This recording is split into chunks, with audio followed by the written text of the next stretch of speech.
ഒരു കാര്യമില്ല, ഒരു കസിൻ ഓടി വന്നിട്ട് പറഞ്ഞ് പറയാണ്, ഇതത്ര ശരിയല്ല. അവര് കാണുന്ന പോലെയല്ല, ഫോണിൽ നോക്കിയിട്ട് പെണ്ണിന്റെ അടുത്ത് വെറുതെ ഒരു അത് അവരുടെ റെസ്പോൺസിബിലിറ്റിയാണ് മേക്കപ്പിന് എന്തെങ്കിലും വന്ന് എന്തെങ്കിലും പറയാന്നുള്ളത്. ഒന്ന് പറയാം. അപ്പൊ അത് ഞാനത് പറഞ്ഞു, ശരി ഇനി പോവാം. ഞാൻ ചെയ്തിട്ടുള്ള പല ആർട്ടിസ്റ്റുകളും അന്നത്തെ കാലത്തെ നമ്പർ 1 ആർട്ടിസ്റ്റുകളാണ്. അപ്പൊ അവരുടെയൊക്കെ അടുത്ത് നമ്മൾ ഇപ്പോഴും പോകുമ്പോൾ അവര് ഓരോരുത്തരും തരുന്ന റെസ്പെക്ട് ഈസ് അത്ഭുതമാണ് നമുക്ക്. ഞാൻ നിൽക്കുന്ന മണ്ണ്, ചവിട്ടി നിൽക്കുന്ന സ്ഥലം, അത് എവിടെ ആയിരുന്നാലും ഞാൻ ഹാപ്പിയാണ്. ഓൾവേസ് ഗ്രേറ്റ്ഫുൾ എന്നല്ലേ. ഇതുവരെ ചെയ്യാൻ പറ്റിയിട്ടില്ല, പക്ഷെ മേക്കപ്പ് ചെയ്യാൻ ഭയങ്കര ആഗ്രഹമുള്ള ഒരു സെലിബ്രിറ്റി. എനിക്ക് ഇനി ഒരിക്കലും ചെയ്യാനും പറ്റത്തില്ല. പോസിബിൾ. ചെയ്യാൻ ആഗ്രഹിച്ചിരുന്നു, ഇനി ഒരിക്കലും ചെയ്യാൻ പറ്റില്ല. അത് ശ്രീദേവിയാണ്. ഗോ ടു റെഫറൻസ് എന്ന് തോന്നുന്ന ഒരു സെലിബ്രിറ്റി. ആലിയ ഭട്ടിന്റെ ലുക്സ് എനിക്ക് ഇഷ്ടമാണ് കേട്ടോ. എല്ലാവരും ദീപിക പടുകോണിനെ പറയുമ്പോഴും എനിക്ക് ആലിയ ഭട്ടിന്റെ റെഫറൻസ് ആണ് ഇന്ന് എനിക്ക് ഏറ്റവും ട്രെൻഡിങ് ആയിട്ട് തോന്നിയിട്ടുള്ളത്. കണ്ണടച്ച് ഞാൻ വേണമെങ്കിൽ മേക്കപ്പ് ചെയ്യാം. Let me guess.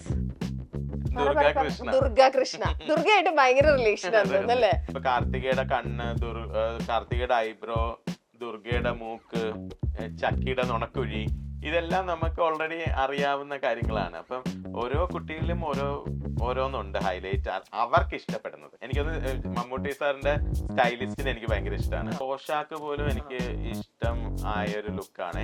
വേണ്ട വില കിട്ടുന്നില്ല എന്ന് എപ്പോഴെങ്കിലും ഫീൽ ചെയ്തിട്ടുണ്ടോ? എന്നെ കാണുമ്പോ എഴുന്നേറ്റ് നിന്ന് തൊഴുകണം എന്നല്ല ഞാൻ പറയുന്നത്, അങ്ങനെ ചെയ്തിട്ടും ഇല്ല കേട്ടോ. അതിനെ നമുക്ക് റെസ്പെക്ട് എന്ന് വിളിക്കാൻ പറ്റില്ല, അതിനല്ല respect. ഹാർവിയോറ, the exclusive collection of adenium plants. ഇനി നിങ്ങളുടെ വീടിന്റെ അകത്തളങ്ങളിൽ ഹാർവിയോറ അഡീനിയം പ്ലാന്റ്സ് പുഷ്പിച്ചു നിൽക്കും. വെബ്സൈറ്റ് വഴി ഓർഡർ ചെയ്ത് കഴിഞ്ഞാൽ ഇന്ത്യയിൽ എവിടെയും ഫ്രഷ് ആയി ഞങ്ങൾ അഡീനിയം പ്ലാന്റ് നിങ്ങളുടെ വീട്ടിൽ എത്തിച്ചു തരും. കൂടുതൽ വിവരങ്ങൾക്കായി ഹാർവിയോറ വെബ്സൈറ്റ് സന്ദർശിക്കുക.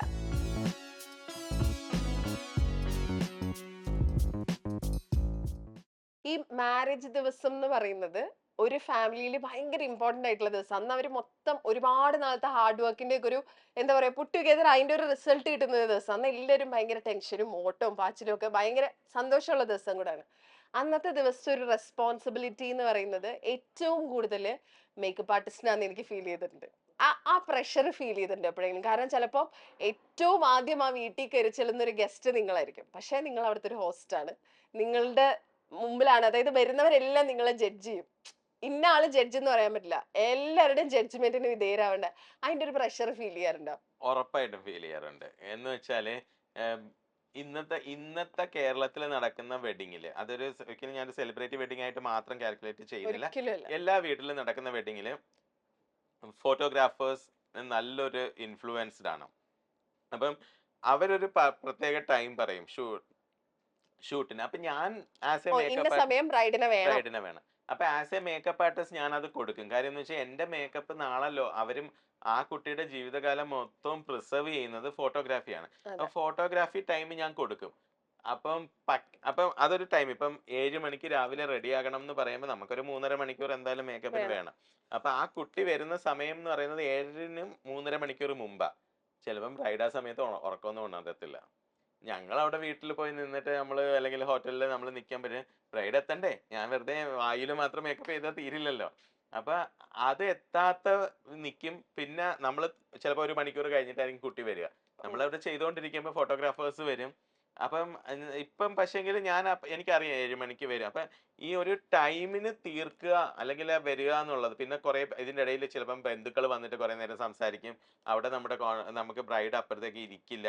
അങ്ങനെ കുറെ സമയങ്ങളൊക്കെ വരുന്നത് പലപ്പോഴും ഇത് എനിക്ക് മാത്രമല്ല എല്ലാ മേക്കപ്പ് ആർട്ടിസ്റ്റിനും അനുഭവിക്കുന്ന ഒരു കാര്യമാണ്. അപ്പൊ അത് എല്ലാവർക്കും ഒരു പ്രഷറാണ്. അതിന്റെ കൂടെ തന്നെ വന്നിട്ട് ഒരു 10 പേര് 10 ഒപ്പീനിയൻസ് പറയും. പിന്നെ ഞാൻ ഈ അടുത്തൊരു റീല് കണ്ടായിരുന്നു. ഒരു കാര്യമില്ല, ഒരു കസിൻ ഓടി വന്നിട്ട് പറയാണ്, ഇതത്ര ശരിയല്ല. അവര് കാണുന്ന പോലെയല്ല, ഫോണിൽ നോക്കിയിട്ട് പെണ്ണിന്റെ അടുത്ത് വെറുതെ അത് അവരുടെ റെസ്പോൺസിബിലിറ്റിയാണ് മേക്കപ്പിന് എന്തെങ്കിലും ഒന്ന് പറയാം. അപ്പൊ അത് ഞാനത് പറഞ്ഞു, ശരി ഇനി പോവാ. അങ്ങനെയൊക്കെയുള്ള കുറെ ക്യാരക്ടേഴ്സ് വരും. എനിക്കൊന്ന് ചില ഈ സിനിമാലയുടെ സ്കിറ്റിൽ വരുന്ന കുറെ ക്യാരക്ടേഴ്സ് എപ്പോഴും വെഡിങ് പക്ഷെ എനിക്കങ്ങനെ ഒരിക്കലും ബാഡ് എക്സ്പീരിയൻസ് എനിക്ക് ഉണ്ടായിട്ടില്ല. എന്റെ മേക്കപ്പ് ഇൻഡസ്ട്രിയിൽ ഞാൻ അത് ഷൂട്ടിനായിരുന്നാലും വെഡിങ്ങിനായാലും എനിക്കൊരു ബാഡ് ഇൻസിഡന്റ് എനിക്ക് ഉണ്ടായിട്ടേ ഇല്ല കേട്ടോ. എനിക്ക് ഒരിക്കലും ഒരു ബാഡ് ഇൻസിഡന്റ് ഉണ്ടാവാത്ത ഒരാളാണ്. എനിക്ക് ആൾക്കാരിൽ നിന്ന് എനിക്കൊരു മോശം പെരുമാറ്റം കിട്ടിയിട്ടില്ല. എനിക്ക് ചെയ്ത വർക്ക് ചെയ്ത ഇഷ്ടപ്പെട്ടില്ല എന്ന് വർക്ക് ആരും ഒന്നും പറഞ്ഞിട്ടില്ല. എനിക്ക് അങ്ങനെ ഒന്നും എനിക്കിപ്പം ചിലർ പറയും അയ്യോ കാശ് കിട്ടിയില്ല അങ്ങനെ നഷ്ടമായിപ്പോയി അങ്ങനൊന്നും ഇല്ല. ഞാൻ കംപ്ലീറ്റ്ലി ഹാപ്പി. അതാ ഞാൻ നേരത്തെ പറഞ്ഞു, ഞാൻ നിൽക്കുന്ന മണ്ണ്, ചവിട്ടി നിൽക്കുന്ന സ്ഥലം, അത് എവിടെ ആയിരുന്നാലും ഞാൻ ഹാപ്പിയാണ്. ഓൾവേസ് ഗ്രേറ്റ്ഫുൾ എന്നല്ലേ? നൈസ്. അങ്ങനെ തന്നെ ഇരിക്കട്ടെ. ഈ സെലിബ്രിറ്റീസിനെ ഹാൻഡിൽ ചെയ്യാന്ന് പറയുന്നത് it is not easy. No, നമ്മൾ നോർമൽ സാധാരണക്കാരോട് ചെന്ന് പറയുന്നത് അവർക്ക് ചിലപ്പോൾ പ്രയോറിറ്റീസ് ഉണ്ടാവും. അവർ ഒരുപാട് മേക്കപ്പ് യൂസ് ചെയ്യുന്നവർ സ്കിന്നിന് പ്രയോറിറ്റീസ് ഉണ്ടാവും. അങ്ങനെ സംഭവിക്കാം. അപ്പൊ അങ്ങനെ വരുമ്പോൾ ടെൻഷൻ വരും. ഉണ്ടാവും ഉണ്ടാവും. അപ്പം വെഡിങ് സമയത്തിന് ഏതൊക്കെ ആർട്ടിസ്റ്റ് ആയിരുന്നാലും അവരൊക്കെ ഒരു ബ്രൈഡ് തന്നെയാണ്. അപ്പൊ അവരൊരു പ്രത്യേക റെസ്പെക്ട് നമുക്ക് എല്ലാവർക്കും തരും. അതെ but when it comes to the shoot time ആർട്ടിസ്റ്റുകൾ തന്നെയാണ്. അതെ അപ്പൊ അവർക്ക് ഇങ്ങനെ കുറെ കാര്യങ്ങളുണ്ട്. എന്റെ ഹെയർ അങ്ങനെ ചെയ്യാൻ പാടില്ല, എനിക്ക് ബാക്ക് കോംബ് ചെയ്യാൻ പാടില്ല, അല്ലെങ്കിൽ അങ്ങനെ അഴിച്ചിടണം, അല്ലെങ്കിൽ ഫേസ് എനിക്ക് ലാഷ് വെക്കാൻ പാടില്ല, അങ്ങനെ അങ്ങനെ കുറെ കാര്യങ്ങളുണ്ട്. അപ്പൊ we have to do as per what they want. അപ്പൊ അത് പക്ഷേങ്കിൽ ചിലപ്പോൾ ആ ലുക്കിന് ചേരില്ലായിരിക്കും. നമ്മൾ കുറെയൊക്കെ കൺവിൻസ് ചെയ്യുന്നാലും ആർട്ടിസ്റ്റിനെ നമ്മൾ ഒരിക്കലും നിർബന്ധിക്കില്ല. നിർബന്ധിക്കാതെ അവർ പറയുന്ന കണക്ക് തന്നെ ചെയ്യാറുണ്ട്. Some time it doesn't suits them. പക്ഷെ അത് നമ്മൾ പറയുമ്പോൾ ഹെൽപ്ലെസ്. മേക്കപ്പ് ആർട്ടിസ്റ്റിനല്ലേ കുറ്റം പറയുള്ളൂ. അത് നമ്മൾ അതിലോട്ട് പോവാതെ എനിക്ക് അങ്ങനെ ഒരു ബാഡ് എക്സ്പീരിയൻസ് ഉണ്ടായിട്ടില്ല കേട്ടോ. ഈ പറഞ്ഞ ഞാൻ മറ്റുള്ളവർ പറഞ്ഞു ഹാൻഡിൽ ചെയ്യാൻ കേട്ടിട്ടുള്ളത് പറ്റിയിട്ടുണ്ട്. പറ്റിയിട്ടുണ്ട്. എനിക്കങ്ങനെ ഒരിക്കലും എൻ്റെ അടുത്ത് കുറേം കൂടി സ്ട്രെസ്ഫുൾ ആയിരുന്നു പലരും. ചെയ്യുമ്പം ആ ചേട്ടാ ചെയ്തു ചേട്ടാ എന്ന് പറഞ്ഞിട്ട് ഞാൻ വേണ്ടതേ ചെയ്യൂ, വേണ്ടാത്തത് ചെയ്യത്തില്ല എന്നുള്ളൊരു കാര്യം അന്നും ഇന്നും എനിക്കുണ്ട്. ഓക്കെ, ഇനി നമ്മളൊരു ചെറിയ റാപ്പിഡ് ഫയർ പോലെ പോവാണ്. സെലിബ്രിറ്റീസിന്റെ പേരാണ് എനിക്ക് ആൻസർ ആയിട്ട് വേണ്ടത്. ഓ മൈ ഓക്കെ, ഗോഡ്, പറഞ്ഞോ. ഡിപ്ലോമാറ്റിക് ആൻസർ പാടില്ല കേട്ടോ. നോക്കാം. നോക്കാന്നൊക്കെ ഭയങ്കര സ്റ്റൈലിഷ് ആയിട്ട് കണ്ണടൊക്കെ വെച്ചിട്ട്. ഓക്കെ, ചെയ്ത സെലിബ്രിറ്റി മേക്കപ്പ് ലുക്സിൽ ഏറ്റവും വീണ്ടും പേഴ്സണൽ ഫേവറേറ്റ് ആണ്. അത് ഏതെങ്കിലും ഒരെണ്ണം പെട്ടെന്ന് ഓർക്കുന്ന ഒരെണ്ണം പറഞ്ഞു. ബാക്കിയൊന്നും ഫേവറേറ്റ് അല്ലാന്ന് അതിന് അർത്ഥമില്ല. അങ്ങനെ ഒരു പേഴ്സണൽ ഫേവറേറ്റ് ലുക്ക് ഒരു സെലിബ്രിറ്റിക്ക് ചെയ്തത്. ഷൂട്ടാണോ അതോ ഷൂട്ട് പറഞ്ഞു. ഷൂട്ട് മധുബാല. അതെന്റെ ഒരു അടുത്ത നെക്സ്റ്റ് ഒരു ക്വസ്റ്റൻ ആയിട്ട് വരും, അത് വരാം. ഏറ്റവും കൂടുതൽ വൈറലായ, ശ്രദ്ധിക്കപ്പെട്ട, ഏറ്റവും കൂടുതൽ കോമന്റ്സ് കിട്ടിയ ഒരു സെലിബ്രിറ്റി ലുക്ക് അല്ലെങ്കിൽ ഒരു വർക്ക് അതും മധുബാല തന്നെ ആണോ? ഏറ്റവും ആദ്യം മേക്കപ്പ് ചെയ്ത സെലിബ്രിറ്റി ആരായിരുന്നു? അതായത് ഫ്രം നോർമൽ മേക്കപ്പ് ആർട്ടിസ്റ്റ് വികാസിൽ നിന്ന് സെലിബ്രിറ്റി മേക്കപ്പ് ആർട്ടിസ്റ്റ് വികാസ് ആക്കിയ സെലിബ്രിറ്റി. ഫസ്റ്റ് ഞാൻ ആദ്യമായിട്ട് ഒരു സെലിബ്രേറ്റ് ചെയ്യുന്നത് രസ്ന പവിത്രൻ. മറ്റേ നമ്മൾ ഒരു ആർട്ടിസ്റ്റ് ഉണ്ട് രസ്ന പവിത്രൻ എന്ന് പറഞ്ഞാൽ, ആ കുട്ടീനെയാണ് ഞാൻ ഫസ്റ്റ് ചെയ്യുന്ന സെലിബ്രിറ്റി. അത് കഴിഞ്ഞിട്ട് ഉടനെ തന്നെ പണ്ടൊരു കസ്തൂരി എന്ന് പറഞ്ഞൊരു നടിയുണ്ട്. മനസ്സിലായി. അത് കഴിഞ്ഞ ഉടനെ തന്നെ കസ്തൂരിനെ എനിക്ക് അനിയമ്പാവ ചേട്ടമ്പാവയിലൊക്കെയുള്ള. അപ്പൊ അതൊക്കെയാണ് നമ്മുടെ ആദ്യകാല സെലിബ്രിറ്റി ഷൂട്ട്സ്. അങ്ങനെ ഈ നമ്മള് അങ്ങനെ എപ്പോഴും കാണാത്ത ഒരുപാട് പേര് മേക്കപ്പ് ചെയ്തിട്ടുണ്ട്. മധുബാല, അതുപോലെ പൂജ ബത്ര, അല്ലേ? ഒരുപാട് പേര് അങ്ങനെ ചെയ്തിട്ടുണ്ട്. ഓക്കെ, ഇനി ഇതുവരെ ചെയ്യാൻ പറ്റിയിട്ടില്ല പക്ഷെ മേക്കപ്പ് ചെയ്യാൻ ഭയങ്കര ആഗ്രഹമുള്ള ഒരു സെലിബ്രിറ്റി. എനിക്കത് ശ്രീദേവി. കാര്യം എന്ന് വെച്ചാൽ എനിക്ക് ഇനി ഒരിക്കലും ചെയ്യാനും പറ്റത്തില്ല. ചെയ്യാൻ ആഗ്രഹിച്ചിരുന്നു, ഇനി ഒരിക്കലും ചെയ്യാൻ പറ്റില്ല. അത് ശ്രീദേവിയാണ്. എനിക്ക് തോന്നുന്നു ഞാൻ അത്യാവശ്യം തെറ്റില്ലാതെ ഹിന്ദിയൊക്കെ സംസാരിക്കും. ഞാൻ അത്യാവശ്യം തെറ്റില്ലാതെ എനിക്ക് നോളേജ്, ഈ ലുക്സിന്റെ നോളേജുകൾ കിട്ടിയതുമൊക്കെ ഈ ഇവരോടുള്ള ആരാധന കാരണം ഞാൻ ഇങ്ങനെ ഓരോന്ന് പഠിക്കും. ഇപ്പൊ ഞാൻ പറഞ്ഞു വരികയാണെങ്കിൽ നമ്മുടെ ചക്കിയുടെ ലുക്കിനെ കുറിച്ചിട്ട്, ചക്കിയുടെ മഡ്സാരി ലുക്കിനെ കുറിച്ച് എന്റെ മൈൻഡിൽ വന്നത് ശ്രീദേവിയുടെ ദേവരാഗത്തിലൊരു ലുക്ക് ഉണ്ട്. അപ്പൊ എന്റെ മനസ്സ് ഫുൾ അതായിരുന്നു. When I do the makeup ഞാൻ പ്രത്യേകം അത് എങ്ങനെയായിരുന്നു, അതിനകത്ത് എങ്ങനെയായിരുന്നു, അപ്പൊ അതില് നെറ്റിച്ചുട്ടി ഒഴിച്ചു ബാക്കിയെല്ലാം ഞാൻ ആ ഒരു അത് മനസ്സിൽ വെച്ചാണ് ചെയ്തത്. റെഫറൻസ് അല്ലേ? ശരിയാട്ടോ, പറഞ്ഞപ്പോ തോന്നുന്നുണ്ട് അങ്ങനെ. അപ്പൊ അത് എനിക്കല്ലേ അറിയൂ. ഞാൻ പക്ഷെ ഇന്ന് ഇപ്പൊ ഒരിക്കലും എനിക്കൊന്നും ആരും എന്റെ അടുത്ത് അതിനെ കുറിച്ച് ചോദിച്ചിട്ടില്ല, ഞാൻ പറഞ്ഞിട്ടില്ല. ഈ ഒരു സാഹചര്യം എന്നെ അത് ഓർമ്മിപ്പിച്ചതാണ്. നൈസ്. അങ്ങനെ ഞാൻ ചോദിക്കട്ടെ, ഇപ്പൊ നമ്മള് സപ്പോസ് ഇപ്പൊ പെട്ടെന്ന് വികാസായിരുന്നു, അതായത് നമ്മള് മനുഷ്യന്മാരാണല്ലോ, കംപ്ലീറ്റ്ലി ബ്ലാങ്ക് ആയി പോകുന്ന സിറ്റുവേഷൻസ് ഉണ്ടാവും. ചിലപ്പോൾ you have an immediate work, പെട്ടെന്ന് വന്നൊരു വർക്കാന്നായിരിക്കും ഒരു സെലിബ്രിറ്റി വർക്ക്. അപ്പൊ തലയൊന്നും വർക്ക് ചെയ്യുന്നില്ല, പുതിയൊരു ലുക്ക് വേണമെന്ന് അവർ പറയണം. അങ്ങനെ നോക്കുകയാണെങ്കിൽ പെട്ടെന്ന് ഒരു ഗോ ടു റെഫറൻസ് എന്ന് തോന്നുന്ന ഒരു സെലിബ്രിറ്റി ആണ്, അതായത് കംപ്ലീറ്റ്ലി സ്റ്റൈലിഷ്, ഫാഷനബിൾ, എപ്പോ നോക്കിയാലും ട്രെൻഡിങ് ആയിട്ട് നിൽക്കുന്ന, as a makeup artist reference ആക്കാൻ പറ്റുന്ന ഒരു സെലിബ്രിറ്റി. ഒരു അങ്ങനെ എനിക്കൊരു റെഫറൻസ് തോന്നിയിട്ടുള്ളത് ആലിയ ഭട്ടിന്റെ ലുക്സ് എനിക്ക് ഇഷ്ടമാണ് കേട്ടോ. എല്ലാവരും ദീപിക പടുകോണിനെ പറയുമ്പോഴും എനിക്ക് ആലിയ ഭട്ടിന്റെ റെഫറൻസ് ആണ് ഇന്ന് എനിക്ക് ഏറ്റവും ട്രെൻഡിങ് ആയിട്ട് തോന്നിയിട്ടുള്ളത്. കാര്യം ഇപ്പോഴത്തെ ഞാൻ പറഞ്ഞല്ലോ, ഇപ്പോഴൊരു സ്കിൻ വിസിബിൾ ലുക്കിലാണ് നമ്മൾ എല്ലാവരും ഇന്ന് പ്രസന്റ്ലി നിൽക്കുന്നത്. അപ്പൊ അതില് I go for Alia Bhatt. നല്ല കോസ്റ്റ്യൂം സെൻസുമാണ്. സത്യം സത്യം അത് പറയാതെ മെറ്റ്ഗാലയുടെ സാരി ഒക്കെ അല്ലേ ഭീകര സാരികള്. ഓക്കെ, വർക്ക് ചെയ്തതില് മേക്കപ്പ് ഇല്ലാണ്ട്, അതായത് ഈ പൊന്നുംകുളത്തിന് എന്തിനാ പൊട്ടുന്നൊക്കെ പറഞ്ഞ പോലെ നിനക്ക് എന്തിനാ മേക്കപ്പ് എന്ന് തോന്നുന്ന കൈൻഡ് ഓഫ് ഒരു സെലിബ്രിറ്റി ആരാണ്? ഐ നീഡ് ഒരു സുന്ദരൻ ആൻഡ് എ സുന്ദരി. സുന്ദരൻ ടോവിനോ. ഓക്കെ. സുന്ദരി ഞാൻ ആരോ പറയണേ, എല്ലാവരെയും പറയേണ്ടി വരും. അങ്ങനെയാണെങ്കിലും എനിക്ക് എടുത്തിപ്പോ പറയണമെങ്കിൽ ഞാൻ നമ്മുടെ നന്ദിനി ഇല്ലേ, കൗസല്യ, നന്ദിനി മാം നമ്മുടെ ലേലത്തിലെ, സ്റ്റിൽ ഷീസ് ലുക്കിംഗ് സെയിം സ്കിന്നായിരുന്നാലും. അപ്പൊ ഇത്രയും ഏജ് ആയിട്ടും പുള്ളിക്കാരിയുടെ സ്കിൻ ഇങ്ങനെ നിൽക്കുന്നതുകൊണ്ട് ഞാൻ എടുത്ത് പറഞ്ഞെന്ന് മാത്രമേ ഉള്ളൂ. ബാക്കി എല്ലാവരും സുന്ദരിമാരായിരുന്നു ആർട്ടിസ്റ്റുകളൊക്കെ. പക്ഷെ നന്ദിനിനെ എനിക്ക് കുറേം കൂടി പറയേണ്ടി വരും. ഈവൻ എന്തിനാ പൂജാ ഭദ്ര പോലും ഇപ്പോഴും അങ്ങനെ തന്നെയാന്ന് തോന്നുന്നല്ലേ, കാണാം ഒരു വ്യത്യാസവും ഇല്ല. ആ അപ്പുക്കുട്ട തൊപ്പിക്കാരൻ തന്നെ ഇപ്പോഴും. അയ്യോ, I have to talk about Pooja Bhadra ma'am. ഭയങ്കര സ്വീറ്റ് ഹാർട്ട് ആണ്. നമ്മളിപ്പോ ഇൻസ്റ്റാഗ്രാമിലൊക്കെ നമ്മൾ എന്തെങ്കിലും ഒരു പോസ്റ്റ് ഒക്കെ ഇട്ടാൽ കഴിഞ്ഞാൽ തന്നെ പുള്ളിക്കാരി ഞാനൊക്കെ എന്തെങ്കിലുമൊക്കെ പറഞ്ഞ് മെസ്സേജ് ഇടും. So very sweet person. ഇത്രയും വലിയൊരു നടിയാണ്. ഓക്കെ, ഏത് പാതിരാത്രിക്ക് വിളിച്ചിട്ട് ഇപ്പൊ നേരത്തെ ഞാൻ പറഞ്ഞ പോലെ പെട്ടെന്നൊരു വർക്കിന് വിളിക്കാണ്, വികാസായിട്ട് എനിക്ക് നാളെ ഒരു ഷൂട്ട് ഉണ്ട്, ഐ നീഡ് യു ദർ, പാതിരാത്രിക്കാ വിളിച്ച് പറഞ്ഞത്. അപ്പൊ എന്താ അത് ഞാൻ ഓക്കെയാണ് എന്ന് അത്ര കോൺഫിഡൻസിൽ പറയുന്ന, എനിക്ക് ആ എന്താ ക്യാൻവാസ് അറിയാം എന്ന് അത്ര കോൺഫിഡൻസ് ഉള്ള ഒരു സെലിബ്രിറ്റി ആരാ? കണ്ണടച്ച് ഞാൻ വേണമെങ്കിൽ മേക്കപ്പ് ചെയ്യാം. Let me guess. നമ്മുടെ അത് തന്നെ. അയ്യോ അത് അയ്യോ തന്നെ. അയ്യോ അയ്യോ എന്തായിരുന്നു? ദുർഗാകൃഷ്ണ. ദുർഗാകൃഷ്ണ. ദുർഗയായിട്ട് ഭയങ്കര റിലേഷൻ ആണ് തോന്നുന്നല്ലേ, അല്ലേ? പക്ഷെ ദുർഗ ഈ തലേദിവസം ഈ സിറ്റുവേഷൻ ദുർഗയ്ക്ക് ഉണ്ടാവില്ല. ഇന്ന് Well നൈറ്റ് planned വിളിച്ചിട്ട് നാളെ അങ്ങനത്തെ ഒന്നും ദുർഗയ്ക്ക് ഉണ്ടാവില്ല. പക്ഷെ എനിക്ക് കണ്ണടച്ചിട്ട് വേണമെങ്കിൽ മേക്കപ്പ് ചെയ്യാൻ പറ്റും. എനിക്ക് തോന്നി നിങ്ങൾ തമ്മിലുള്ള റിലേഷൻ ഒരു അതെ. Brother sister relation. ഭയങ്കരമാണ്. ഭയങ്കര ഒരു നമ്മൾ രണ്ടുപേരും ഇപ്പൊ അങ്ങോട്ടും ഇങ്ങോട്ടും ഏറ്റവും കൂടുതലും കാര്യം വിഷമങ്ങളും സന്തോഷങ്ങളും പങ്കുവെക്കുന്ന രണ്ടുപേരാണ്. എന്റെ അത് മോളുടെ നിങ്ങളുടെ അപ്പച്ചിയാണ്. എനിക്ക് നിങ്ങളുടെ ദുർഗയുടെ ഈ കല്യാണത്തിന്റെ സമയത്ത് വീഡിയോസ് ചെയ്തിട്ടുണ്ടായിരുന്നല്ലോ വികാസായിരുന്നു. അപ്പൊ ഞാൻ അതിലൊന്ന് കണ്ടായിരുന്നു. അതിൽ ഭയങ്കര എവിഡന്റ് ആണ് നിങ്ങളുടെ ഒരു റിലേഷൻ. ബ്യൂട്ടിഫുൾ. ഓക്കെ, ഒരു സിനിമയിലെ ഏതെങ്കിലും ഒരു ക്യാരക്ടറിന്റെ, അതായത് സിനിമയിലെ മേക്കപ്പ് ആർട്ടിസ്റ്റുകൾ ഉണ്ടല്ലോ, അവര് ചെയ്ത വർക്ക് കണ്ടിട്ട് ഏതെങ്കിലും ഒരു ക്യാരക്ടറിന്റെ ലുക്ക് കണ്ടിട്ട് അമ്പോ എജ്ജാതി മേക്കപ്പ് എന്ന് തോന്നിപ്പോയ ഒരു ലുക്ക് ഉണ്ടാവും? അയ്യോ, ഇത് ആടുജീവിതത്തില് ഞാൻ പുള്ളിക്കാരന് മെസ്സേജ് അയച്ചിരുന്നു പേഴ്സണലി. അവർ കണ്ടിട്ടുണ്ടോന്ന് എനിക്കറിയില്ല. പക്ഷെ എനിക്ക് ഭയങ്കര ഇഷ്ടം. അത് എനിക്ക് മമ്മൂട്ടിയുടെ മേക്കപ്പ് ആർട്ടിസ്റ്റ് ജോർജ് ഏട്ടൻ ചെയ്യുന്ന മമ്മൂട്ടിനെ പലപ്പോഴും നമ്മൾ കാണുമ്പോഴത്തേക്ക് എനിക്ക് ഭയങ്കര ഇഷ്ടമാണ്. അപ്പൊ അങ്ങനെ അത് അതായത് പേഴ്സണൽ ലുക്കുകളാണോ അതോ സിനിമയിലെ സിനിമ ലുക്കുകളാണോ? ലുക്ക് ഇപ്പൊ നമ്മള് സിനിമയെ കുറിച്ചല്ലേ ചോദിച്ചത്. സിനിമ ലുക്ക് എപ്പോഴും സിനിമ ലുക്കിനാണ് നമുക്ക് അത്ഭുതം തോന്നിയത്. പേഴ്സണൽ ലുക്ക് എന്ന് പറയുന്നത് ഇപ്പൊ ആർട്ടിസ്റ്റും. മമ്മൂക്കയുടെ അങ്ങനെ ഒരു സിനിമ പറയുകയാണെങ്കിൽ ഏതാ പറയാ? ഭയങ്കരമായിട്ട് ഇപ്പൊ പെട്ടെന്ന് ചോദിക്കുമ്പോ ഒരെണ്ണം ഓർമ്മ വന്ന. എനിക്കിപ്പോ റോഷാക്ക് പോലും എനിക്ക് ഇഷ്ടം ആയ ഒരു ലുക്കാണ്. ഒരു വെറൈറ്റി ലുക്ക് അല്ലേ, നമ്മളൊരു ഒരു ഒരു ഒരു പ്രായമുള്ള ഒരാള് വേറിങ് എ ഗുഡ് സ്റ്റൈലിംഗ്. എനിക്കൊന്ന് മമ്മൂട്ടി സാറിന്റെ സ്റ്റൈലിസ്റ്റിന് എനിക്ക് ഭയങ്കര ഇഷ്ടമാണ്. ആനന്ദ് അങ്ങനെയുണ്ട്. എനിക്ക് പേര് കറക്റ്റ് അറിഞ്ഞൂടാ. അറിയാം, മറന്നുപോയി. പക്ഷെ നല്ല സ്റ്റൈലിംഗ് ആണ് മമ്മൂക്ക ചെയ്യുന്നത്. മമ്മൂക്കയുടെ സ്റ്റൈലിങ്ങിന് ഒരു രക്ഷയില്ല. സ്റ്റൈലിങ്ങിനായിരുന്നാലും ആക്ടിങ്ങിനായിരുന്നാലും മമ്മൂട്ടി. മമ്മൂക്ക. ഓക്കെ, എന്റെ അമ്മോ, നമ്മൾ ഈ ബിഫോർ ആൻഡ് ആഫ്റ്റർ ഉണ്ടാവുമല്ലോ, അതായത് മേക്കപ്പ് ചെയ്യാൻ ഒരാളെ മേക്കപ്പ് ചെയ്യാൻ പോകുമ്പോൾ അയാളെ കുറിച്ചുള്ള ഒരു അഭിപ്രായം വരെ, പക്ഷെ അത് കഴിയുമ്പോൾ എന്തൊരു കിടിലം മനുഷ്യൻ എന്ന് തോന്നിയ ഒരു സെലിബ്രിറ്റി ഉണ്ടാവുമല്ലോ. ഇതൊക്കെ കഴിഞ്ഞ് കൂടെ വർക്ക് ചെയ്ത് കഴിയുമ്പോൾ അങ്ങനെ തോന്നിയ ഒരു സെലിബ്രിറ്റി ആരാ? മെയിൽ പറയണോ ഫീമെയിൽ പറയണോ? രണ്ടും പറയണം. അങ്ങനെ നമുക്കിവിടെ കൺസെഷൻ ഒന്നുമില്ല, ജെൻഡർ ഇക്വാലിറ്റി.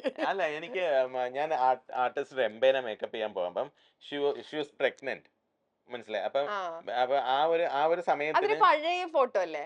ഒരു ഇൻസ്റ്റാഗ്രാമിലോ ഗൂഗിളിൽ എവിടെ കണ്ടിട്ടുണ്ട്. അപ്പം ഒരു സെൽഫി അങ്ങനെ അന്നൊന്നും ഇങ്ങനെ ഈ ഇൻസ്റ്റാഗ്രാം ഒന്നും എടുത്തിട്ട് 5 വർഷം അങ്ങണ്ടായത്. അപ്പൊ ആ ഒരു സമയത്തിന് പുള്ളിക്കാരി ഇതൊക്കെ ബിഫോറും ആഫ്റ്ററും ഭയങ്കര ഡിഫറെന്റ് ആയിരുന്നു കേട്ടോ. അപ്പൊ പിന്നെ അവരുടെ കെയറിങ്, ഈ വലിയ വലിയ ആർട്ടിസ്റ്റുകൾ, എനിക്ക് ഞാൻ ചെയ്തിട്ടുള്ള പല ആർട്ടിസ്റ്റുകളും അന്നത്തെ കാലത്തെ നമ്പർ 1 ആർട്ടിസ്റ്റുകളാണ്. അപ്പൊ അവരുടെയൊക്കെ അടുത്ത് നമ്മൾ ഇപ്പോഴും പോകുമ്പോൾ അവര് ഓരോരുത്തർ തരുന്ന റെസ്പെക്ട് ഈസ് അത്ഭുതമാണ് നമുക്ക്. അയ്യോ, ഒന്നും പറയാനില്ല. നമുക്കത് ആ ഒരു കാര്യത്തില് വലിയ പഴയ ആർട്ടിസ്റ്റുകളെ നമ്മള് നമിക്കണം. അതിപ്പം നമ്മളിപ്പം ഉർവശി ചേച്ചിയുടെ അടുത്ത് നമ്മൾ സംസാരിച്ചാൽ പോലും ഹൗ സ്വീറ്റ് ഷീ ടോക്സ്. അപ്പൊ ഒരിക്കലും ഇപ്പൊ അതാണ് പാർവതി ചേച്ചിയൊക്കെ എന്ത് മനോഹരമാണ് അവരുടെയൊക്കെ ബിഹേവിയർ.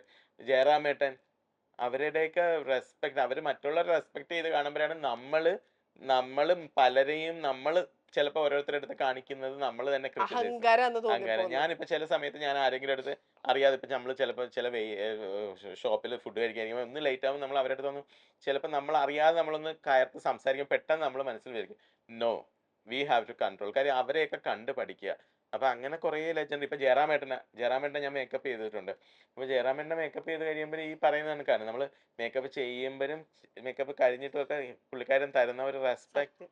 അതൊക്കെ ഭയങ്കര നോട്ടീസബിൾ. മൊമെന്റബിൾ മെമ്മറബിൾ ആണ്. മനസ്സിലായി. ഓക്കെ. ഇപ്പം നേരത്തെ ഞാൻ വികാസ് ചേട്ടനോട് പറഞ്ഞ പോലെ വികാസ് ചേട്ടൻ നമുക്ക് അങ്ങനെ ഫ്രീക്വന്റ് ആയിട്ട് നമ്മൾ കണ്ടിട്ടില്ലാത്ത ഒരുപാട് പേർക്ക് മേക്കപ്പ് ചെയ്തിട്ടുണ്ട്. ഇപ്പൊ രംഭ മാം, അതുപോലെ കസ്തൂരി എന്ന് പറഞ്ഞു, അതുപോലെ നന്ദിനി മാം, അങ്ങനെ ഒരുപാട് പേരുണ്ട്. അപ്പൊ അങ്ങനെ കുറച്ച് പേരുടെ ഇപ്പൊ പൂജാപത്ര യൂസ് ഓൾറെഡി സെറ്റ്, അതിൽ എക്സ്ട്രാ എന്തെങ്കിലും ആഡ് ചെയ്യാറുണ്ടോ? പൂജാപത്രയെ കുറിച്ച് ഓർക്കുമ്പോൾ പെട്ടെന്ന് മനസ്സിലേക്ക് വരുന്ന എന്തെങ്കിലും ഒരു കാര്യം? എനിക്കും പൂജാഭദ്രയെ കുറിച്ച് ഓർക്കുമ്പോൾ പറയുന്നത് കേരളത്തിൽ ആദ്യമായിട്ട് മെറ്റ്ഗാല നടന്നത് ആ ഒരു ഷോയ്ക്കായിരുന്നു. അതെ, അപ്പൊ ആ ഒരു ഷോയില് നമ്മൾ അങ്ങനെ ഒരു ലുക്ക് കണ്ടത് അതിലായിരുന്നു അതിലായിരുന്നു. ആദ്യമായിട്ട്. അതെ, അപ്പൊ ആ ഒരു ലുക്കിൽ ഞാൻ അൾട്ടിമേറ്റ് ഓഫ് ദ പീക്ക് ഒരു ഹൈ ഫാഷനും അതിന്റെ പിറ്റേ ദിവസം അത്രയും അൾട്ടിമേറ്റ് ആയിട്ട് ഒരു ട്രഡീഷണൽ ലുക്കും എനിക്ക് കൊടുക്കാൻ പറ്റി. രണ്ടും ബ്യൂട്ടിഫുൾ ആയിരുന്നു. പ്രത്യേകിച്ച് ആ ട്രഡീഷണൽ ഇതിൽ ഭയങ്കര ഭംഗിയുണ്ടായിരുന്നു മാമിനെ കാണാൻ, നല്ല ഭംഗിയുണ്ടായിരുന്നു. How is she? ഈ പറഞ്ഞ പോലെ ജിൽജിൽ മനുഷ്യനാണ്. ജിൽജിലാണ് ഭയങ്കര ജിൽജിലാണ്. അപ്പൊ കുട്ടാ തൊപ്പിക്കാരല്ലേ? തന്നെ. നന്ദിനി മാം, നന്ദിനി മാം ഭയങ്കര പാവ മീൻസ് നമ്മള് അവിടെ മാം കഴിഞ്ഞു ഇനി അവിടെ ഇരുന്നോളൂ അവര് വിളിക്കും എന്ന് പറഞ്ഞാൽ പുള്ളിക്കാരി അവിടെ ഇരിക്കും. നന്ദിനി മാമിന്റെ നമ്മുടെ ഷൂട്ടിനെ കണ്ടെന്ന് തോന്നുന്നല്ലേ? അത് അതിനു അതിന് മുമ്പ് മുമ്പ് കണ്ടിട്ടുണ്ടോ? എനിക്ക് ഞാൻ ഷൂട്ട് ചെയ്തിട്ടുണ്ട് പുള്ളിക്കാരി. അങ്ങനെയാണല്ലോ അതിൽ വന്നത്. ഓ, എന്നെ അങ്ങനെ വിളിക്കുന്നത്. നന്ദിനി മാം ഭയങ്കര എനിക്കൊന്നും അത് ഏറ്റവും കൂടുതലും പറയാൻ പറ്റുന്നത് ആൾക്കാർ നിങ്ങൾ തന്നെയാണ്. നിങ്ങളുടെ വരുമ്പോൾ നന്ദിനി മാം ഹൗസ് സ്വീറ്റ് അല്ലേ ക്യാമറമാനൊക്കെ സത്യം. ഓ, ഭയങ്കര സോഫ്റ്റ് സ്പോക്കൺ ആയിട്ടുള്ള ഒരാളാണ് തോന്നുന്നു ഭയങ്കര ബ്യൂട്ടിഫുൾ. മധുബാല മാം, സ്റ്റിൽ എനർജറ്റിക് റോജ മൂവിയിൽ എങ്ങനെയാണോ പുള്ളിക്കാരി എനർജറ്റിക് ആയിട്ട് നിൽക്കുന്നത് ഇന്നും ആ റോജ തന്നെയാണ് മധുമാം. മധുമാം ഒരു ഇസ് സോ വ്യത്യാസമില്ല. മധുമാം. എനിക്ക് I can describe you are till Roja. ഇനി എത്ര വർഷം കഴിഞ്ഞാലും அந்த என்ன சொல்ல வேணும் அந்த എനർജി. ചിന്ന ചിന്ന ആസൈതാണ്. നൈസ്. അത് കഴിഞ്ഞ് മീറ്റ് ചെയ്തിട്ടുണ്ടായിരുന്നോ? പിന്നെ ഞങ്ങള് ഓക്കെ. രംഭ മാം, സൂപ്പർ ആർട്ടിസ്റ്റ്, സൂപ്പർ സ്റ്റാർ, ഇപ്പോഴും സൂപ്പർ സ്റ്റാർ രംഭ. അത് എന്തിനു വേണ്ടിയിട്ടുള്ള ഷൂട്ടായിരുന്നു? ആഡ് ഷൂട്ട്സ് ആയിരുന്നു. ആണോ? ഓക്കെ, ശരി. ഇനി ഈ പറഞ്ഞ മാതിരി കാർത്തികയുടെ വെഡിങ്ങിന് മറ്റേ അംബിക മാമിനെയും രാധ മാമിനെയും മേക്കപ്പ് ചെയ്തിട്ടുണ്ടായിരുന്നോ? ഇല്ല അത് എൻഗേജ്മെന്റാ ഞാൻ ചെയ്തത്. ഓക്കെ, കാര്യം കല്യാണങ്ങൾക്ക് അവര് ഭയങ്കര പ്ലാൻഡ് ആണ് എന്ന് വെച്ച് കഴിഞ്ഞാൽ അവർക്ക് നമ്മളെ അവര് ഫ്രീ ആക്കി വിടുവാണ്. അത് തന്നെ അവരെയൊക്കെ എനിക്ക് റെസ്പെക്ട് ചെയ്തേ പറ്റൂ കേട്ടോ. അവർക്ക് നന്നായിട്ട് അറിയാം നമ്മള് ഇപ്പൊ ഞാൻ പല വെഡിങ്ങിന് പോകുമ്പോഴും അമ്മയും സിസ്റ്റേഴ്സും ഒക്കെ വരും നമ്മള്. അപ്പൊ നമ്മൾ ഭയങ്കര പ്രഷറൈസ്ഡ് ആവും. അതെ. നമ്മൾ ചെയ്യാതിരിക്കില്ല ബിക്കോസ് അത് അവരുടെ ആഗ്രഹം ചെയ്യും. പക്ഷെ ഇവരൊക്കെ ഇപ്പം പാർവതി ചേച്ചി ആയിരുന്നാലും രാധാ മാം ആയിരുന്നാലും കല്യാണ ദിവസം നമ്മുടെ അടുത്ത് വന്നില്ല ഓൺലി ബ്രൈഡ്. ബ്രൈഡ്. അപ്പൊ നമ്മള് അത് പിന്നെ ആ വലിയ വലിയ കല്യാണങ്ങളല്ലേ അവർക്കപ്പം അത്ര. ഇപ്പൊ കാർത്തിക ഒരുപാട് ജുവലറി ഉണ്ടായിരുന്നു. കാർത്തികയുടെ സാരി ഡ്രൈപ്പിനെ കുറിച്ചിട്ട് പറയുകയാണെങ്കിൽ അതൊരു ഭയങ്കര ഇന്ന് അതൊരു ട്രെൻഡിങ് ആണ്. പക്ഷെ അന്ന് വെറും ഷൂട്ടിന് മാത്രമേ ആ സാരി ഡ്രൈപ്പിംഗ് ചെയ്തിട്ടുള്ളൂ. കല്യാണത്തിന് ആദ്യമായിട്ട് അത് ഇത്രയും പേര് വരുന്ന ഒരു കല്യാണത്തിന് ആദ്യമായിട്ട് ആ സാരി ഡ്രൈപ്പ് ചെയ്തത് നമ്മളാണ്. അതിനുശേഷം അത് ഒരുപാട് കല്യാണം ബ്രൈഡിന് കണ്ട്.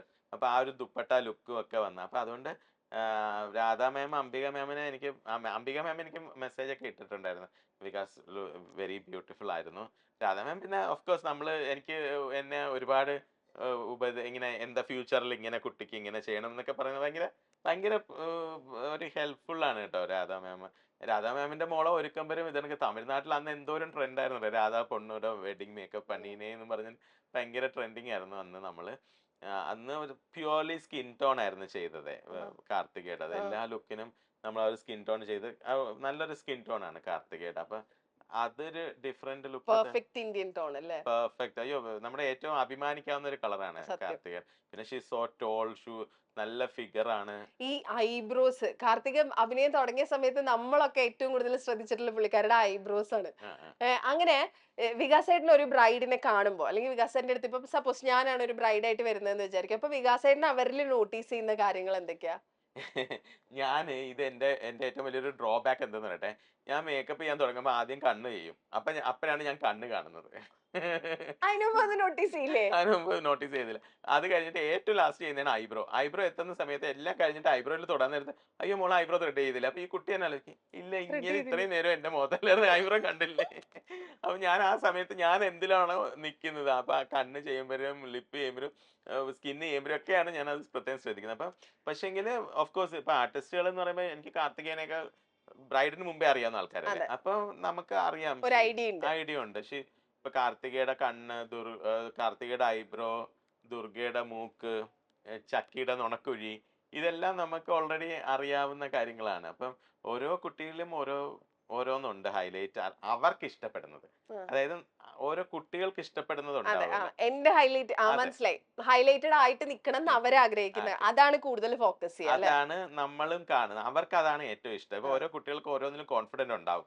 എന്റെ ഇത് നല്ലതാണ്, എന്റെ ഇത് ആ, നല്ലതാണ്. അപ്പൊ മനസ്സിലായി. അത് ഒരു ഇപ്പൊ എനിക്ക് അങ്ങനെ ഒന്നുമില്ല. എന്നാലും എല്ലാവർക്കും അങ്ങനെ ഒന്നും ഉണ്ടാവും കേട്ടോ. മനസ്സിലായി. ഓക്കെ. ഇപ്പൊ കാർത്തികയുടെ വെഡിങ്ങിന് ഹൗ ഡിഡ് ദാറ്റ് ഹാപ്പൻ? അതെങ്ങനെയാ? കാർത്തികയുടെ നേരത്തെ അറിയാവുന്നോണ്ട് വന്നതാണോ? ഇല്ല നേരത്തെ എൻഗേജ്മെന്റ് സമയത്തിന് എൻഗേജ്മെന്റ് അവരൊരു ചെറിയ ഫംഗ്ഷൻ ആയിട്ട് വിചാരിച്ചതാ. അതെ. അപ്പൊ എനിക്ക് അറിയാവുന്ന ഒരു കോമൺ അവരുടെ ഒരു സ്റ്റാഫ് ഉണ്ട്. രാധാ മാഡത്തിന്റെ മാനേജർ രാജുചേട്ടൻ. അപ്പൊ രാജുചേട്ടൻ എന്നെ പല വർക്കിനും AVM സ്റ്റുഡിയോയിലും ഒക്കെ ആയിട്ട് ആഡ് ഷൂട്ട്സിനൊക്കെ വിളിക്കും. അങ്ങനെ ഒരു നല്ല ബന്ധമാണ്. അപ്പൊ പുള്ളിക്കാരൻ ഒരു ചെറിയ ഫംഗ്ഷൻ ആയതുകൊണ്ട് എന്നെ വിളിച്ചതാണ്. ഓ. എൻഗേജ്മെന്റ് അതൊരു വർഷം മുമ്പായിരുന്നു. ഉം. അപ്പൊ അവർക്ക് അന്ന് ഓക്കെ അവര് നോർത്ത് ഇന്ത്യയിൽ നിന്നൊക്കെ മേക്കപ്പ് ആർട്ടിസ്റ്റിനെ കൊണ്ടുവരാനായിട്ട് ഇരുന്നതാ. പക്ഷെ എൻഗേജ്മെന്റ് ഞാൻ എല്ലാവരെയും ചെയ്തു. കാർത്തിക, തുളസി, രാധ മാം 3 പേരെയും ചെയ്ത് കഴിഞ്ഞിട്ട് കുറേ നാൾ ഒരു മാസം കഴിഞ്ഞിട്ട് എനിക്ക് വിളിച്ചിട്ട് പറഞ്ഞു "ഏയ് കല്യാണ ഡേറ്റ് ഇന്നതാണ് ഫിക്സ് ചെയ്തോളാം." ഓ ഐ സെഡ് ഓ റിയലി കല്യാണം ഞാനോ? ആ കല്യാണം വി ആർ സോ കംഫർട്ടബിൾ. അപ്പം കാർത്തിക അതുപോലെയാണ്. വെഡിങ്ങിന് ഇരിക്കുമ്പോൾ മേക്കപ്പിന് ഇരിക്കുന്ന സമയത്തിന് കാർത്തികയുടെ കോൺഫിഡന്റ് ആണ് ഞാൻ. വേറെ ഇപ്പൊ ആരെങ്കിലും കാണുമ്പോഴത്തേക്ക് ഉള്ളതാണെങ്കിൽ കാർത്തിക എന്നെ കാണുമ്പോ ആ ശരി വികാസ് തുടങ്ങി ചേട്ടനാണോ? തുടങ്ങി. സോ അങ്ങനെ ഒരു കാര്യം ആ ഒരു വെഡിങ്ങിനുണ്ട്. അപ്പൊ how do you make them comfortable? പ്രത്യേകിച്ച് when you are so pressurised. നമ്മുടെ പ്രഷർ ഒരിക്കലും അവരെ കാണിക്കാൻ പാടില്ല. നമ്മൾ എത്ര വേണമെങ്കിലും പ്രഷർ എടുത്താൽ നമുക്ക് ബാക്കിലോട്ടൊക്കെ പോയി മാറി നിന്നാലും പ്രഷർ എടുക്കാം.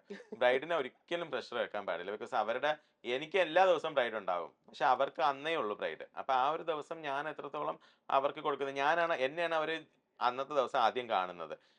അപ്പൊ ഞാൻ കൊടുക്കുന്ന പോസിറ്റിവിറ്റി അവർക്ക് അന്ന് ഫുള്ള് ക്യാരി ചെയ്യാൻ പറ്റും. ഞാൻ അന്ന് നെഗറ്റിവിറ്റി കൊടുത്തു കഴിഞ്ഞാൽ ആ കുട്ടി എത്രയൊക്കെ പറഞ്ഞാലും ആ നെഗറ്റിവിറ്റി ആ കുട്ടി കുറേ നേരം ഉണ്ടാവും. സത്യം. അപ്പൊ ഞാൻ എത്ര പ്രഷറൈസ് ചെയ്തിട്ട് എനിക്ക് ഫിസിക്കലി ഞാൻ ഭയങ്കരമായിട്ട് പെയിൻ എടുക്കുന്ന സമയം പോലും ഒരിക്കലും ഒരു കുട്ടിയെ എന്റെ പെയിൻ കണ്ടിട്ടില്ല. എന്റെ വൈഫ് പ്രസവിക്കാൻ കിടക്കുന്ന സമയത്തും എനിക്ക് അന്ന് രാവിലെ ബ്രൈഡ് ഉണ്ട്. ബ്രൈഡിനെ ഒരുക്കി കഴിഞ്ഞതിന് ശേഷമാണ് പറഞ്ഞത് ട്രിവാൻഡ്രത്ത്. ഞാൻ ഒരുക്കി കഴിഞ്ഞിട്ടാണ് പറഞ്ഞ മോളെ എനിക്ക് പോയേ പറ്റുള്ളൂ എന്ന് പറയുന്നത്. ഞാൻ ആദ്യമായിട്ട് ചേച്ചിയുടെ വീഡിയോയിലാണ് സി സെക്ഷൻ ഒക്കെ പറഞ്ഞ ഒരാളില്ല, എന്റെ ഭർത്താവ് വന്നിട്ട് സി സെക്ഷൻ ചെയ്താൽ മതി എന്ന് പറഞ്ഞ വാശി. എങ്ങനെ എങ്ങനെ ഞാൻ ചേച്ചി എന്തെങ്കിലും കണ്ടാ ചോദിക്കണം എങ്ങനെ പിടിച്ചു കിടന്നു കാണണമെന്ന് വിചാരിക്കണം. അങ്ങനെ വന്നാണ് നാരായണൻ. വികാസേട്ടൻ എത്തിയിട്ടാണോ ഡെലിവറി ചെയ്തത്? ഞാൻ എത്തിയിട്ടാണ് ഡെലിവറി ചെയ്തത്. ഞാൻ എത്തി. അതുകൊണ്ട് തന്നെ ഈ ആശുപത്രിയുടെ മുന്നിൽ മണിക്കൂറുകളോളം വെയിറ്റിംഗ് എനിക്കില്ലായിരുന്നു. എന്റെ ബന്ധുക്കൾ നേരെ ഞാൻ കണ്ടു. അവര് നേരെ കൊണ്ട് കയറ്റി ഒരു 40 മിനിറ്റ്സിൽ സംഭവം കയ്യിലും കിട്ടി. All set. എല്ലാം വളരെ പെട്ടെന്ന്. ഈ ഒരുപാട് സെലിബ്രിറ്റീസിന് ഒരുക്കുമ്പോഴേ 2-3 മണിക്കൂറോളം ഇവരുടെ അടുത്തിരുന്ന് സംസാരിക്കുന്നതല്ലേ. അപ്പൊ ഇതിന്റെ ഇടയിൽ കേട്ട എന്തെങ്കിലും രസമുള്ള, ചിലപ്പോ സിനിമ റിലേറ്റഡ് ആവും, ചിലപ്പോ അങ്ങനെ എന്തെങ്കിലും സ്റ്റോറീസ് കേട്ടത് ഓർമ്മയുണ്ട് രസമുള്ളത്? ഏതെങ്കിലും ഒരെണ്ണം പറ. അയ്യോ അല്ല, പേഴ്സണൽ കാര്യങ്ങളൊന്നും വേണ്ട. ഞാൻ ഇച്ചിരി രസമുള്ള, ഇപ്പൊ സിനിമ റിലേറ്റഡ് ആവാം, അവരിപ്പോ മൂവി എന്തെങ്കിലും ഒരു ഷൂട്ടിൽ നിൽക്കുന്ന അതിന്റെ എന്തെങ്കിലും ഒരു കാര്യം, ആളുടെ പേര് പറഞ്ഞില്ലെങ്കിൽ രസമുള്ളതാണെങ്കിൽ മതി. രസമല്ല. ഞാനിങ്ങനെ ഇപ്പം ഞാൻ ഓരോ ആർട്ടിസ്റ്റിനെ ഒരുക്കുമ്പം ഇപ്പൊ ഞാനിപ്പോ നന്ദിനി ചേച്ചിയുടെ അടുത്ത് ചോദിക്കുന്നതൊക്കെ എന്തായിരിക്കും അവരുടെ മൂവിനെ കുറിച്ചൊക്കെ ഞാൻ ചോദിക്കും ഒരുക്കുമ്പോ. അപ്പൊ അതൊരിക്കലും ഒരു വീഡിയോയിൽ ഒന്നും എടുക്കാൻ വേണ്ടി ഒന്നല്ല, എനിക്ക് അറിയാനുള്ള ഇൻട്രസ്റ്റ് ആണ്. ലേലത്തിൽ എന്തായിരുന്നു, കരിമാടിക്കുട്ടനിൽ അങ്ങനെ എന്തായിരുന്നു. ഒരു പറഞ്ഞ ഏതെങ്കിലും ഒരു സാധനം പറ. ചോദിച്ചപ്പോ വികാസേട്ടന് കിട്ടിയ ഒരു ഉത്തരം പറയാൻ പറ്റുന്ന പറഞ്ഞാൽ മതി. ഇപ്പൊ നന്ദിനി മാം ആണെങ്കിലും ലേലത്തിനെ കുറിച്ചിട്ട് പറയുന്നത് എനിക്ക് അന്നൊന്നും അറിയില്ലായിരുന്നു. അന്ന് ഇത്രയും വലിയ ആൾക്കാരാണെന്ന് അറിയത്തില്ലായിരുന്നു. അപ്പൊ നമ്മൾ ശരി. അതെനിക്കിപ്പം എന്നെ അത്ഭുതപ്പെടുത്തിയത് റോജ മാം, സോറി മധു മാം. മധു മാമിനെ ഒരുക്കുമ്പോഴൊക്കെ നമ്മൾ മധു മാമിന്റെ അടുത്ത് ഓരോ പടത്തിനെ കുറിച്ച് ചോദിക്കും. അപ്പൊ മധു മാമിന്റെ അടുത്ത് മാമിന്റെ ഏറ്റവും ഫേവറേറ്റ് എന്താ? അപ്പൊ ഞാൻ എന്താ പ്രതീക്ഷിക്കുക, നമ്മളെല്ലാവരും റോജ പറയും. അപ്പൊ പുള്ളിക്കാരി വേറൊരു മൂവി വരെ പറഞ്ഞ. അപ്പൊ അതെനിക്ക് അത്ഭുതപ്പെട്ടേ. ഒരു ഭാരതരാജയുടെ ഒരു മൂവി കേട്ടോ, പ്രഭു സാറിന്റെ ഒരു മൂവിയാണ്. പേര് ഞാൻ പറഞ്ഞത്. അപ്പൊ നമുക്കത് അത്ര ഹിറ്റ് അല്ല. പക്ഷെ പേഴ്സണലി പുള്ളിക്കാരിയുടെ ഇഷ്ടം വേറെ അല്ലേ. അപ്പൊ ആ ഒരു പടത്തിന് അഭിനയിക്കുമ്പോൾ പുള്ളിക്കാരിക്ക് റോജയിൽ അഭിനയിക്കുമ്പോൾ എനിക്ക് മറ്റേ മൂവിയാണ് അവരുടെ ആദ്യത്തെ മൂവി അങ്ങനെ. അപ്പൊ അതാണ് അവരുടെ ഫേവറേറ്റ്. അപ്പൊ നമുക്ക് അറിഞ്ഞുകൂടാത്തത് പലതും നമുക്ക് നോളേജ് കിട്ടും. ഇപ്പൊ രംഭയുടെ അടുത്ത് നമ്മൾ സംസാരിക്കുമ്പോൾ രംഭ കുറെ കാര്യങ്ങൾ ഇപ്പം പറയാറുണ്ടായിരുന്നു. ഇപ്പം നമ്മള് രംഭ എൻ്റെ അടുത്ത് ഈസ്റ്റ് കോസ്റ്റ് വിജയന്റെ പഴയ ഒരു ഷോ അബുദാബിയിൽ നടന്ന ഒരു ഷോനെ കുറിച്ചൊക്കെ പുള്ളിക്കാരി അന്നത്തെ ഷോയിൽ എല്ലാവരും ഉണ്ടായിരുന്നു, ഷീല മാം, വസുന്ധര ദാസ്. അപ്പൊ അന്നത്തെ അവരെ ഫണ്ണൊക്കെ പറയുമ്പോൾ നമ്മള് അതൊക്കെ ഒരു ഭയങ്കര നോളജാണ് എനിക്ക് കുറെ കിട്ടിയ. സ്റ്റോറീസ് കേൾക്കാല്ലേ ശരിക്കും, അപ്പൊ അത്ര ബോറിംഗ് ആവില്ല അല്ലെ? ഞാൻ ഭയങ്കര ജോളി ടൈപ്പ് മേക്കപ്പ് സമയത്തിന് കേട്ടോ. ആരും ഒന്നും മിണ്ടില്ല. ചില ഫോട്ടോഗ്രാഫേഴ്സ് ഞാൻ ലാസ്റ്റ് ഇപ്പൊ ഹെയർ സ്റ്റൈൽ കഴിഞ്ഞിട്ടായിരിക്കും ഞാൻ ചെല്ലുന്നത്. അപ്പൊ അതുവരെ അവിടെ നല്ല മൂകതയായിരിക്കും. ഞാൻ വന്നു കഴിയുമ്പോൾ പിന്നെ ഫുൾ കലപില. കോമഡി. ശ്രമിക്ക പോരുന്നോ ഞങ്ങളുടെ കൂടെ മേക്കപ്പ് ഇല്ലാത്ത സമയങ്ങളിൽ? Of course. ഓക്കെ, ഒരു ബ്രൈഡ് വരുമ്പോഴേ നമ്മളിപ്പോ ഈ പറഞ്ഞ മാതിരി സ്കിൻ വിസിബിൾ മേക്കപ്പ് ഒക്കെ ചെയ്യണമെങ്കിൽ they should take care of there skin അല്ലെ ഫസ്റ്റ്. അപ്പം ഇപ്പൊ ഒരു 2 മാസം മുമ്പ് അല്ലെങ്കിൽ ഒരു 3 മാസം മുമ്പ്, പ്രിഫറബിളി എത്ര സമയം മുമ്പ് മേക്കപ്പ് ആർട്ടിസ്റ്റിനോട് സംസാരിക്കണം എന്നാ ചേട്ടൻ പറയാ? ഒരു 3 മാസം മുമ്പ് മിനിമം സംസാരിക്കുകയാണെങ്കിൽ ഏറ്റവും നല്ലത്. ഇപ്പൊ എന്നെ ബുക്ക് ചെയ്യുന്ന ഒരു 6 മാസം 1 വർഷമൊക്കെ മുമ്പാണ് എന്നെ ബുക്ക് ചെയ്യുന്നത്. അപ്പൊ അതുകൊണ്ട് അവർക്ക് എന്റെ അടുത്ത് ശരിക്കും ആക്ച്വലി അത്രയും നാള് മുമ്പ് ബുക്ക് ചെയ്താലേ വികാസ് വികേസിനെ കിട്ടുള്ളൂ എന്നുണ്ടോ? അയ്യോ ഇല്ല, ഇന്നിപ്പോ എനിക്ക് ജൂൺ 6 ബ്രൈഡ് ഇന്നാണ് ആയത്. ആണോ? അപ്പൊ അങ്ങനെയും പെട്ടെന്ന് കിട്ടുകയും ചെയ്യും. നമുക്ക് ഫ്രീ ഉള്ള ദിവസങ്ങളിൽ നമുക്ക് കിട്ടും. അപ്പൊ എടുക്കും. അതുകൊണ്ട് കല്യാണം നേരത്തെ ലേറ്റ് ആയാലും എന്നെ വിളിക്കാതെ വിളിക്കാതെ ഇരിക്കല്ലേ? ഞാൻ ഈ പറഞ്ഞത് വെച്ച് നിങ്ങൾ അങ്ങനെ ഡിമാൻഡ് ചെയ്യരുത് അപ്പൊ വിചാരിക്കുന്നു. നമുക്ക് പക്ഷെങ്കിൽ 1 വർഷം മുമ്പൊക്കെ നമ്മളെ ഒരു കല്യാണം എല്ലാ കുട്ടികളും മിക്കവാറും ഒക്കെ ചിലപ്പോൾ ചിലർക്ക് ഭാഗ്യമുള്ള കുട്ടികൾക്ക് അങ്ങനെ ഉണ്ട്. അപ്പൊ ആ ഒരു സമയത്തിന് ഒരു 3 മാസം മുമ്പ് you have to start skin cares. Skin കെയർസിന് ഇപ്പൊ നല്ലപോലെ നമ്മള് സ്കിൻ കെയർസിനെ കുറിച്ചിട്ട് നല്ലപോലെ നമുക്ക് കൺസൾട്ട് ചെയ്യാൻ പറ്റും. ഇപ്പൊ നല്ല ക്ലിനിക്സ് ഉണ്ടാവും, നല്ല സലൂൺസ് ഉണ്ടാവും, നല്ലൊരു മേക്കപ്പ് ആർട്ടിസ്റ്റ് തന്നെ പറഞ്ഞു കൊടുക്കും. ഇവിടെ ഇരിക്കുന്ന മേക്കപ്പ് ആർട്ടിസ്റ്റിന് തന്നെ സ്വന്തമായിട്ട് സ്കിൻ ക്ലിനിക് ഉണ്ട് അല്ലേ? അതെ, സൈഡ് കൂടെ ചെറിയൊരു പ്രമോഷനാണ്. അപ്പം എന്നെ കിട്ടാത്തവർക്ക് എന്റെ സലൂണിൽ വരാം. ഞാൻ അവിടെ കൺസൾട്ടിങ്ങിന് തന്നെ ഉണ്ടാവും. Thank you. എന്നോട് പറ താങ്ക്സ്, ഞാനാ അതെ പറഞ്ഞു. അതെ, താങ്ക് യു മഞ്ജുനാണ്. ഇന്നിവിടെ ഒരു പരമ്പരയും ചായ എക്സ്ട്രാ ഉണ്ട്. ഓക്കെ, അപ്പൊ ഞാൻ ചോദിക്കട്ടെ, ഇപ്പൊ അതല്ലാണ്ട് ആസ് എ മേക്കപ്പ് ആർട്ടിസ്റ്റ് വന്ന് ചോദിക്കുമ്പോ വികാസ് ഇപ്പൊ ഒന്നും ചെയ്യുന്ന അല്ലെങ്കിൽ ഒന്നും ശ്രദ്ധിക്കുന്ന ഒരു കുട്ടിയല്ല എന്ന് വെക്കൂ, എന്തൊക്കെ പറഞ്ഞു കൊടുക്ക? ഇന്ന കാര്യങ്ങൾ ചെയ്യൂട്ടോ എന്ന് പറഞ്ഞാൽ കുറച്ച് നമ്മൾ ടിപ്സ് സെൽഫായിട്ട് പറയുകയാണെങ്കിൽ. കുറച്ച് ഇപ്പൊ ഒരു ഫ്രൂട്ട്സിൻ്റെതായിട്ടുള്ള കുറേ കാര്യങ്ങൾ ഇപ്പം നമുക്ക് സ്ക്രബൊക്കെ യൂസ് ചെയ്യാം കുട്ടികൾ. അപ്പോൾ അതും ഒരു ഓറഞ്ച് സ്ക്രബിങ് ഒക്കെ നമുക്ക് സെൽഫ് വീട്ടിൽ ചെയ്യാൻ പറ്റും. നന്നായിട്ട് ഉറങ്ങാം, നന്നായിട്ട് വെള്ളം കുടിക്കാം, അലവേറ നമുക്ക് യൂസ് ചെയ്യാം. ഇതൊക്കെ ഒന്ന് സ്കിന്നിൽ ചെയ്യാം. പക്ഷെ അതൊക്കെ ആദ്യം സ്കിൻ ടൈപ്പ് എന്താണെന്ന് മനസ്സിലാക്കണം. നമ്മുടെ സ്കിന്ന് ഡ്രൈ സ്കിൻ ആണോ, നമ്മുടെ ഓയിലി സ്കിൻ ആണോ, അല്ലെങ്കിൽ കോമ്പിനേഷൻ സ്കിൻ ആണോ എന്നൊക്കെ ഉള്ളത് നമ്മൾ മനസ്സിലാക്കിയിട്ട് വേണം നമ്മൾ കെയർ ചെയ്യാൻ. ഓക്കെ, ഈ ഫുഡ് ഇൻടേക്ക് എന്തെങ്കിലും പറഞ്ഞു കൊടുക്കും? ഇപ്പൊ ചില മേക്കപ്പ് ആർട്ടിസ്റ്റുകൾ ഇത് ജ്യൂസ് കുടിച്ചാൽ മതി. ഇല്ല, ചൂട് കഴിവതും ഇപ്പൊ നമ്മളിപ്പോ ഇതൊരു ഏപ്രിൽ മെയ് മാസമാണ്. അപ്പൊ നമുക്ക് ചൂട് കൂടുതലാണ്. ടാൻ ആവാതെ. അപ്പൊ അതിന്റെ ഒരു കൺട്രോളിങ് ഫുഡിനായിരുന്നാലും നമ്മൾ അങ്ങനത്തെ കുറെ കാര്യങ്ങൾ പറഞ്ഞു കൊടുക്കാറുണ്ട്. അതേ ഉള്ളൂ. ഓക്കെ, ഇനി ആസ് എ മേക്കപ്പ് ആർട്ടിസ്റ്റ് ഈ റീസെന്റ് ആയിട്ട് നടന്നിട്ടുള്ള കുറെ സോഷ്യൽ മീഡിയ കാര്യങ്ങൾ വെച്ച് നോക്കുമ്പോൾ ഒരു മേക്കപ്പ് ആർട്ടിസ്റ്റിനെ ആസ് എൻ ആർട്ടിസ്റ്റ് ആയിട്ടല്ല കാണുന്നത്. ഇപ്പോഴും ഒരു എന്താ പറയാ, അതിനൊരു ഭയങ്കര വേണ്ട വില കിട്ടുന്നില്ല എന്ന് എപ്പോഴെങ്കിലും ഫീൽ ചെയ്തിട്ടുണ്ടോ? അതിനൊരു ആർട്ടായിട്ടല്ല കാണുന്നത്. അത് ഇത്രയും വാല്യൂബിൾ ആയിട്ട് ഇത്രയും നമ്മൾ എഫേർട്ട് ഇടുന്ന ശരിക്കും ആർട്ടിസ്റ്റുകളാണെന്നുള്ളൊരു വില കിട്ടുന്നില്ല എന്നൊരു തോട്ട് വികാസത്തിന് തോന്നിയിട്ടുണ്ടോ എപ്പോഴെങ്കിലും? ഞാൻ നേരത്തെ പറഞ്ഞിരുന്നല്ലോ, എനിക്ക് ബാഡ് എക്സ്പീരിയൻസ് ഇല്ല. ഉണ്ടായിട്ടില്ല. അപ്പൊ എനിക്ക് ഒരിക്കലും അങ്ങനെ തോന്നിയിട്ടില്ല. എൻ്റെ അടുത്ത് എല്ലാവരും എന്നെ കാണുമ്പോൾ എഴുന്നേറ്റ് നിന്ന് തൊഴണം എന്നല്ല ഞാൻ പറയുന്നത്. അങ്ങനെ ചെയ്തിട്ടും ഇല്ല കേട്ടോ. അതിനെയും നമുക്ക് റെസ്പെക്ട് എന്ന് വിളിക്കാൻ പറ്റില്ല. പറ്റില്ല, അതിനല്ല റെസ്പെക്ട്. റെസ്പെക്ട് എന്ന് പറയുന്നത് വികാസെ നിനക്ക് ഓക്കെ. ഞാൻ ഒരാളെ ഒരുക്കി കഴിഞ്ഞിട്ട് എൻ്റെ അടുത്ത് മിക്ക ആർട്ടിസ്റ്റുകളും ചോദിച്ചിട്ടുണ്ട്, അവർക്ക് ഹാപ്പി ആയി. എന്നിട്ട് അടുത്ത ചോദ്യം അവർ എൻ്റെ അടുത്ത് ചോദിക്കുന്നത്, നിനക്ക് ഓക്കെ ആണോ, ചേട്ടൻ ഓക്കെ ആണോ, അല്ലെങ്കിൽ നിനക്ക് ഓക്കെ ആണോ എന്ന് ചോദിക്കുന്നതടുത്താണ് എനിക്ക് കിട്ടിയ റെസ്പെക്ട്. അപ്പം ആ ഒരു റെസ്പെക്ട് എനിക്ക് എന്നും കിട്ടിയിട്ടുമുണ്ട്. പിന്നെ കേരളത്തില് അങ്ങനെ ഞാൻ പറഞ്ഞത് എൻ്റെ personal experience I doesn't have. പക്ഷെ റീസെന്റ് ഞാൻ കുറെ അടുത്തുനിന്ന് ഓരോ ഇൻസിഡൻസ് കേൾക്കുന്നുണ്ട്. ആൾക്കാർ മേക്കപ്പ് ആർട്ടിസ്റ്റിന് അങ്ങനെ പറഞ്ഞു ഇങ്ങനെ പറഞ്ഞു. അത് 100% റോങ് സ്റ്റേറ്റ്മെന്റ് ആണ്. ബിക്കോസ് മേക്കപ്പ് ആർട്ടിസ്റ്റിന് അവരേതായിട്ടുള്ള പൊസിഷൻ മാത്രം മതി നമ്മൾക്ക്. ഒരിക്കലും മേക്കപ്പ് ആർട്ടിസ്റ്റിനെ പിടിച്ചിരുത്തിയിട്ട് എല്ലാ ദിവസവും ഇന്റർവ്യൂ ചെയ്യണമെന്നോ അല്ലെങ്കിൽ എല്ലാ ദിവസവും ആർട്ടിസ്റ്റിന്റെ കൂടെ ഇരുത്തണമെന്നോ ഒന്നുമല്ല. നമ്മൾ ചെയ്യുന്ന ജോലിക്ക് ഞങ്ങൾക്ക് തരേണ്ട ചെയർ ഇരുത്തുക. ആ ചെയർ മാത്രമേ നമ്മൾ ആഗ്രഹിക്കുന്നു. അത് മേക്കപ്പ് ആർട്ടിസ്റ്റിന്റെ ചെയർ ആയിരിക്കണം. ആർട്ടിസ്റ്റിന്റെയോ പ്രൊഡ്യൂസറിന്റെയോ ആങ്കറിന്റെയോ സ്പേസ് അല്ലല്ലോ നമ്മൾ ആഗ്രഹിക്കുന്നത്. ഒരു നോർമൽ ഹ്യൂമൻ ബീയിങ്ങിന് കൊടുക്കുന്ന അതെ, റെസ്പെക്ട്. റെസ്പെക്ട് അത് കിട്ടുക. അതിനുള്ള ജോലി എല്ലാ മേക്കപ്പ് ആർട്ടിസ്റ്റുകളും ചെയ്യുന്നുണ്ട്. നമ്മള് ആ മേക്കപ്പ് ആർട്ടിസ്റ്റിക് ജോബ് എന്ന് പറയുന്നത് കുറഞ്ഞൊരു ജോലിയല്ല. അതിനൊരു വില മാത്രം മതി. Give and take respect. അതുപോലെ തന്നെ റെമ്യൂണറേഷനും അതിന് കൊടുക്കുക. അവരെല്ലാവരും ജീവിക്കണം. എല്ലാവർക്കും കുടുംബമുണ്ട്. ഈ പറയുന്ന മേക്കപ്പ് പ്രോഡക്ട്സിന്റെ വില ഓരോ ദിവസവും പെട്രോൾ പോലെ തന്നെ കൂടി പോകുന്ന ഒരു സാധനമാണ് മേക്കപ്പ് പ്രോഡക്റ്റിന്റെയും വില. മേക്കപ്പ് ആർട്ടിസ്റ്റുകൾ ആവാൻ ആഗ്രഹിക്കുന്ന ഒരുപാട് കുട്ടികളുണ്ട്. ഇപ്പൊ മേക്കപ്പ് ആർട്ടിസ്റ്റ് പഠിപ്പിക്കുന്ന ഒരുപാട് ആളുകളും ഉണ്ട്. അങ്ങനെ ഇത്രയും നാളത്തെ ഒരു എക്സ്പീരിയൻസിൽ ഇപ്പോ ടു ഡു അല്ലെങ്കിൽ ഡോണ്ട് ഡു എന്ന് പറഞ്ഞിട്ട് ഫെലോ മേക്കപ്പ് ആർട്ടിസ്റ്റ് അല്ലെങ്കിൽ ഇങ്ങനെ ആവാൻ ആഗ്രഹിക്കുന്ന കുട്ടികളോട് പറഞ്ഞു കൊടുക്കുകയാണെങ്കിൽ എന്താ പറഞ്ഞു കൊടുക്കുക വികാസ് ചേട്ടൻ?